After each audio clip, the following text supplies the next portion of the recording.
The galaxy had one simple Get your rule. hands off him. If you saw an old human carrying a worn-out canvas backpack, Stand down. you let him pass. Get your hands off Most him. young aliens never understood why. They laughed at the stories. They believed humans were nothing more than cheap workers who fixed engines, cleaned cargo bays, and accepted whatever jobs nobody else wanted. The old legends were supposed to be dead, until one ordinary day. At Border Station Kalen 9, the customs terminal was packed. Merchants argued over taxes. Families waited for transport. Children cried. Security officers walked through the crowd looking for anyone too weak to fight back. Near the end of the line stood an old man. His name was Arthur Mitchell. White hair, weathered face, simple work jacket, heavy boots that had clearly seen better days. Every step made his left knee ache, but he never complained. Resting beside him was an old olive green canvas backpack. Nothing about him looked important. He looked like thousands of other retired mechanics traveling across the frontier, exactly the way he wanted it. Arthur had spent years making sure nobody noticed him, because attention always brought trouble. The line finally moved. Ahead of him, an alien merchant accidentally dropped a small cargo case after a guard shoved him against the wall. The container shattered across the floor. Instead of helping, the guards laughed. The merchant quietly picked up what little remained before disappearing into the crowd. Arthur watched everything. His jaw tightened. 30 years ago, he would have stopped it. 30 years ago, someone would have gone home missing several teeth. But that version of Arthur no longer existed. Or at least, that's what everyone believed. Next, a harsh voice echoed across the checkpoint. Arthur stepped forward and placed his travel card on the inspection desk. Behind the counter stood Sergeant Vorik, nearly 7 feet tall, covered in thick armor plates, for powerful arms, cold yellow eyes, the kind of officer who enjoyed making travelers miserable. He scanned Arthur's identification. The screen flashed yellow. Expired. Arthur stayed calm. It still falls inside the civilian grace period. Vorik leaned closer. I decide what is valid here. The nearby guards chuckled. Humans had no status on stations like this. They were easy targets. Cheap labor. Nobody important. Vorik tapped one claw against the counter. You have something to declare? Just clothes and repair tools. I'll decide that. His eyes slowly moved toward the old canvas backpack resting beside Arthur's boot. What is inside the bag? My belongings. Vorik smiled, not because he suspected anything dangerous, because he had found today's entertainment. Put on the table. Arthur looked down at the bag for a long second. I can open it myself. No. Vorik's smile grew wider. I'll do it. The surrounding officers stopped watching the other passengers. Now they were watching Arthur, waiting, hoping the old human would argue. Arthur slowly lifted the heavy backpack onto the inspection counter. It landed with a solid thud. The sound echoed through the checkpoint. For just a second, Arthur rested one hand on the worn canvas, almost like saying goodbye to an old friend. Then he quietly stepped back. Vorik cracked his knuckles. Let's see what you're hiding. He grabbed the bag with all 4 hands and flipped it upside down. The canvas backpack turned upside down. Everything Arthur owned crashed onto the inspection counter. A heavy steel wrench slammed onto the metal floor. Old work clothes scattered everywhere. A small shaving kit burst open. Soap, a razor, a worn toothbrush. A cracked digital photo frame bounced once before its screen went completely black. Vorik laughed. He wasn't searching anymore. He was enjoying the destruction. With every item he threw aside, the nearby guards laughed even harder. Passengers nearby lowered their heads. Nobody dared speak. Arthur simply watched. His face showed nothing. No anger, no fear, no protest. Years ago, someone destroying his belongings would have triggered a war. Today, he stood perfectly still. Vorik ripped open another shirt. Nothing. He searched inside the boots. Nothing. He emptied every pocket. Still nothing. His smile slowly disappeared. That's all. One of the younger guards mocked. The gray human mechanic carries nothing but junk. Vorik growled. There has to be something. He reached deeper into the bottom of the backpack. His claws touched something wrapped inside a transparent protective cover. He pulled it out. What do we have here? Without thinking, he tore away the plastic covering. The checkpoint suddenly became very quiet. Inside was a perfectly folded black coat, not ordinary clothing, not armor, not a mechanic's uniform. Every fold was sharp, every edge perfectly aligned. It looked as if someone had spent years making sure it remained untouched. Vorik grabbed the collar. Military garbage. He muttered. He unfolded it. The long black coat dropped open. The fabric absorbed the station lights instead of reflecting them. Heavy ballistic weave. Reinforced shoulders. Deep battle scars stitched back together with almost invisible precision. It wasn't beautiful. It was built to survive. Then Vorik saw the shoulder patch. A crimson human skull. A spear driven straight through it. Below it, 3 faded letters. ODs. For a heartbeat, nothing happened. Then Vorik froze. His claws stopped moving. His breathing disappeared. His eyes locked onto the symbol. The laughter around the checkpoint died instantly. One of the younger guards leaned closer. What is it? He looked at the patch. His face immediately lost all color. He slowly stepped backward. Another guard looked. He backed away too. Within seconds, 3 armed security officers stood motionless around a single folded uniform. Passengers exchanged nervous looks. Nobody understood why. Arthur slowly lowered his hands. For the first time, he looked directly into Vorik's eyes. The tired old mechanic was gone. Standing there now was someone completely different. His expression hadn't changed, but his eyes had. Cold, focused, empty. The eyes of a man who had watched battlefields burn so many times. That fear had stopped existing. Vorik swallowed hard. His voice barely worked. No, he whispered. It can't be. His legs suddenly felt weak because he remembered, years ago, before becoming a border officer, he had been a young soldier. Back then, his empire had invaded a small human colony. The operation had seemed easy. Humans were supposed to surrender. Instead, black drop pods had fallen from orbit like burning meteors. When they opened, the soldiers wearing these exact black coats stepped out. They didn't retreat. They didn't negotiate. They didn't stop. Entire battalions disappeared in hours. Veteran soldiers still refused to speak about that battle. The survivors gave those humans a different name. Death Walkers. Vorik slowly looked back at Arthur. His mandibles began to shake. The old mechanic wasn't just carrying an old uniform. He had worn it. Silence swallowed the checkpoint. Nobody moved. Nobody even reached for a weapon. The black coat remained stretched across the inspection counter like a relic from another age. Arthur stepped forward without rushing. He gently lifted the coat from Vorik's trembling claws. With slow, practiced movements, he brushed away a speck of dust. Then he began folding it. Left sleeve, right sleeve, fold across the waist. Collar tucked inside. Every movement was perfect, not because he was trying to impress anyone, but because that's how every soldier had been taught. Some habits never left, not even after retirement. Vorik watched every movement with widening eyes. His breathing became faster. You, he whispered, you serve with them. Arthur didn't even look up. I used to. The words were calm, simple, but they landed like an explosion. Before anyone could speak again, another voice echoed across the customs hall. What is causing this delay? The crowd immediately stepped aside. The station commander arrived with 2 heavily armed escorts. Unlike the other guards, his armor was polished. His rank insignia covered nearly half his chest plate. He walked toward the inspection counter, expecting another routine disturbance. Instead, he found 3 terrified security officers staring at one old human. His eyes shifted toward the folded black coat. Then, he saw the crimson skull. His confident expression disappeared. He didn't panic. He didn't step backward. But every muscle in his body became tense. He had heard the stories too.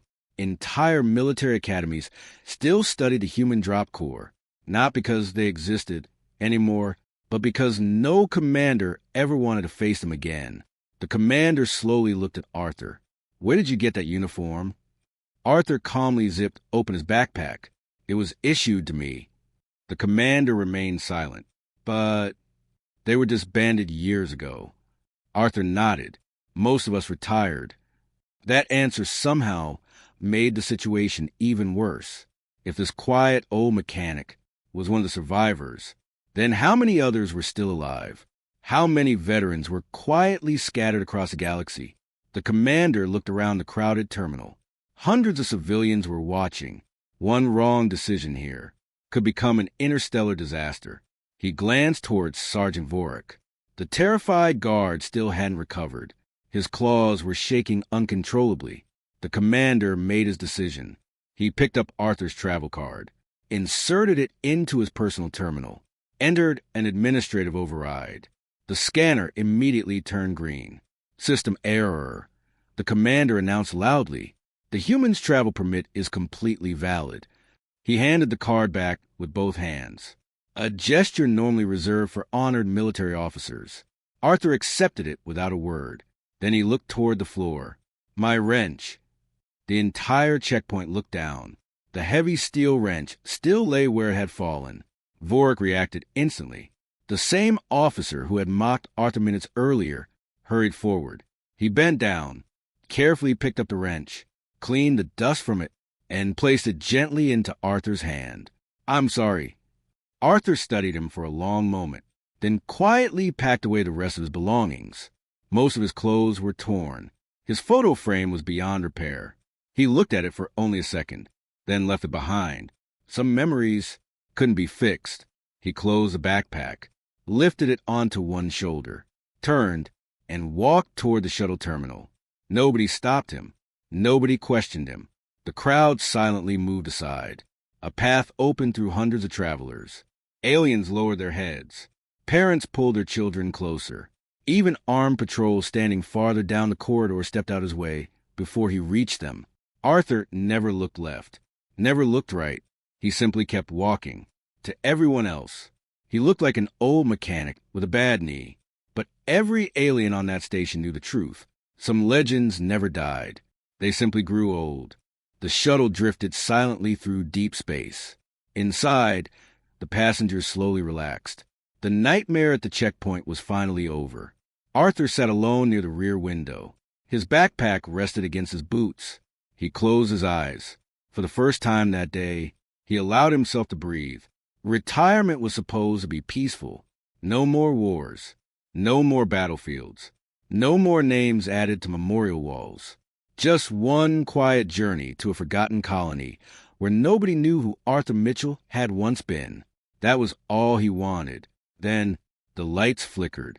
Once, twice, the engines suddenly powered down. A loud alarm echoed through the cabin. Warning, external lock engaged. Every passenger looked at one another. Confusion quickly turned into fear. The pilot's voice crackled over the speakers. "Remain calm. We have been intercepted." Nobody remained calm. Outside the viewing window, a massive black cruiser slowly emerged from the darkness. Its hull was covered with burn marks and fresh weapon scars. No registration numbers. No government insignia. Only a crimson claw painted across its side. Every traveler recognized it immediately. Pirates, the most feared raiders in this sector. The shuttle shook violently. Magnetic clamps locked onto the hull. A loud metallic boom echoed through the cabin. "They're boarding!" Panic exploded. Parents grabbed their children. Merchants hid beneath their seats. Some passengers cried. Others prayed. Arthur didn't move. He simply looked toward the ceiling. The sound of heavy boots echoed through the docking corridor. Closer, closer. Then the main hatch exploded inward. Smoke rolled across the floor. 10 heavily armed pirates stormed inside. Black armor, pulse rifles, combat blades, cold, emotionless eyes. Their leader stepped forward. He was enormous. A scar stretched across half his face. One cybernetic eye glowed deep red. He smiled as terrified passengers backed away. "Ladies and gentlemen," he said calmly, "today you've made a valuable donation to our organization." His crew laughed. One pirate immediately struck an elderly merchant with the butt of his rifle. Another ripped expensive jewelry from a frightened family. Nobody resisted, because everyone knew what happened to those who fought back. The pirate captain slowly walked through the frightened crowd, inspecting them, judging who might be worth keeping alive. Then he stopped. Arthur was still sitting exactly where he had been, hands resting on his walking cane. Calm, silent, looking almost bored. The captain frowned. "You deaf, old man?" No answer. I said, "Stand up." Arthur slowly opened his eyes. "I've been standing my whole life." The passengers looked toward him in disbelief. Had the old man lost his mind? Nobody spoke to pirates like that. The captain chuckled. "I like him." He pointed his rifle directly at Arthur's chest. "But I like obedient people more." Arthur sighed. "You don't want to do this." The pirates burst into laughter. One of them stepped forward and kicked Arthur's backpack across the cabin. It slammed into a wall. The old mechanic looked at the bag for a long moment, then back at the pirate. His expression never changed, but something in his eyes did. The same cold emptiness that had terrified Sergeant Vorik returned. The pirate captain noticed it immediately. His smile slowly disappeared. For reasons he couldn't explain, every instinct in his body screamed one warning: leave. But pride was louder than instinct. He raised his rifle. "Last chance, old man." Arthur slowly stood. His bad knee cracked. His shoulder straightened. For the first time, he no longer looked old. He looked dangerous. Very, very dangerous. Without another word, Arthur reached down and rolled up the sleeve of his jacket. A faded military tattoo appeared on his forearm. The pirate captain's cybernetic. I scanned it automatically. Match found. The machine paused, then flashed a warning across his vision. Classified military record. Threat level: extreme. The captain's heartbeat stopped. He suddenly realized this wasn't a helpless old mechanic. This was a man the galaxy had tried to forget. The pirate captain couldn't take his eyes off the warning flashing across his visor. Threat level: extreme. For the first time in years, his confidence cracked. He lowered the rifle just a little. "What unit were you with?" Arthur looked at him for a long moment. "I belong to a unit that no longer exists." The captain forced a laugh. "Then you're just an old man wearing old memories." Arthur didn't answer. He slowly walked toward his backpack. One pirate stepped into his path. No one said you could move. Arthur kept walking. The pirate shoved him hard in the chest. The passengers gasped. Arthur barely moved. Instead, he looked down at the young pirate. "You should have stayed behind your captain." The pirate growled and swung the butt of his rifle toward Arthur's head. Arthur moved. Not fast, not flashy, just precise. He caught the rifle with one hand, twisted. A sharp crack echoed through the cabin. The pirate screamed as his wrist broke instantly. Before anyone could react, Arthur drove one elbow into the pirate's chest. The armored soldier flew backward, slamming into three of his own men. Silence. Nobody fired. Nobody even breathed. The captain stared in disbelief. Impossible. Arthur calmly picked up his old steel wrench from beside the backpack. It wasn't a weapon. It was scratched. Rusty. The same tool he'd used to repair engines for decades. He balanced it in his hand. Still fits. Another pirate roared and charged. This one carried an energy blade. Arthur waited until the very last second.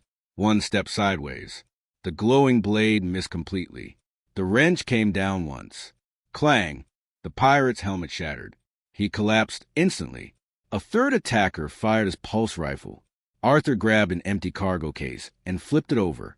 Blue plasma bolts slammed into the metal container. Sparks filled the cabin. Arthur emerged through the smoke. One strike. Two strikes. Three. Every movement was economical. No wasted motion. No unnecessary force. Years of battlefield experience turned every second into an advantage. Within moments, half the pirate boarding team was on the floor. Some unconscious. Some unable to stand. The remaining pirates hesitated. None of them had expected resistance. They certainly hadn't expected one elderly mechanic to dismantle an entire assault squad. The captain finally shouted, "Kill him." The remaining pirates opened fire together. Blue plasma filled the cabin. Passengers screamed and dropped to the floor. Arthur didn't panic. His eyes tracked every movement, every angle, every mistake. He moved through the storm of plasma like someone who had survived worse 1,000 times before. One pirate fired too early. Another crossed his teammates' line of fire. Arthur used their own confusion against them. A kick, a wrench strike, a shoulder throw. Within seconds, the pirates were hitting each other as much as they were attacking him. The cabin became complete chaos. Then Arthur stopped. The last standing pirate was the captain. Everyone else was down. The captain's breathing was heavy. His rifle shook in his hands. Arthur stood only a few meters away, still holding the same old wrench. His jacket was torn. A small cut marked his forehead, but his eyes remained calm. The captain finally understood. The stories had never been exaggerated. They had been warnings. Arthur took one slow step forward. "I gave you every chance to walk away." The captain backed up. For the first time in his criminal career, fear replaced arrogance. He wasn't facing an old mechanic. He was facing a soldier who had survived wars that entire civilizations still studied. And deep inside, the captain realized something terrifying. Arthur hadn't been fighting to win. He had been fighting with restraint. The pirate captain staggered backward. His rifle slipped from his hands and clattered onto the cabin floor. For several seconds, nobody spoke. The passengers stared at Arthur as if they were looking at a ghost. An old mechanic had defeated an entire pirate boarding team with nothing more than experience and a battered steel wrench. The captain slowly raised his empty hands. His breathing was uneven. "We weren't after passengers," he admitted. "We came for you." Arthur's expression never changed. "I know." The captain frowned. "You knew?" Arthur nodded once. "The moment I saw your ship." The captain let out a bitter laugh. "You really haven't lost your instincts." He looked down at the floor before speaking again. "Someone paid a fortune for your location. They said an old human veteran was traveling alone. They wanted proof that Arthur Mitchell was dead." The cabin fell silent again. One frightened passenger whispered, "Who would hunt a retired soldier?" Arthur answered quietly, "People who still fear the past." The captain slowly reached into his pocket. Several passengers flinched. Instead of drawing a weapon, he removed a small encrypted data chip. "They promised us enough money to retire. They never told us who you really were." Arthur accepted the chip without saying a word. He glanced at the encrypted symbol on its surface. Then he slipped it into his pocket. He already knew this story wasn't over. Somewhere, someone still remembered the human drop core. Someone powerful enough to hire pirates across the frontier. Someone who believed the old soldiers needed to disappear forever. Arthur looked around the ruined cabin. Terrified families. Crying children. Injured passengers. A young boy near the front slowly stepped closer. He couldn't have been older than 10. "Were you really a soldier?" Arthur looked at the child for a moment. Then he smiled. A real smile. The first one anyone had seen all day. A long time ago. The boy looked at the old wrench still resting in Arthur's hand. "My dad says heroes carry big weapons." Arthur looked at the scratched steel tool, then handed it to the boy. This kept people alive far longer than any rifle ever did. The boy accepted it carefully, like it was something priceless. A few minutes later, the shuttle's emergency systems restarted. The pirate ship, now without its boarding team, disengaged and disappeared into deep space. Rescue vessels arrived shortly afterward. As medics and security officers boarded the shuttle, they found dozens of unconscious pirates tied together with their own restraints. Not a single passenger had been killed. The lead rescue commander approached Arthur. "Sir, command would like a full report." Arthur quietly picked up his backpack. No report. It was just another long day. Before anyone could stop him, he walked off the shuttle. No celebration. No medals. No speeches. Just an old man carrying a worn canvas backpack toward the next transport. The rescue commander watched him disappear into the crowd. One young officer asked, "Shouldn't we record his name?" The commander slowly shook his head. No, men like him never fought for recognition. They fought so the rest of us would never have to. Hours later, security footage from the shuttle spread through military intelligence. Entire command centers fell silent. Young officers couldn't believe what they were watching. Older veterans recognized the movements instantly. One retired general quietly stood for his chair, saluted the screen, and whispered, "I knew at least one of them was still out there." Across the galaxy, Arthur Mitchell returned to being exactly what he wanted to be, just another forgotten mechanic. But from that day forward, whenever an old human carrying a worn canvas backpack entered a checkpoint, no guard ever touched it again. Because legends don't disappear. They grow old, walk quietly among ordinary people, and remind the galaxy that humanity's greatest warriors never needed fame to be feared. The end.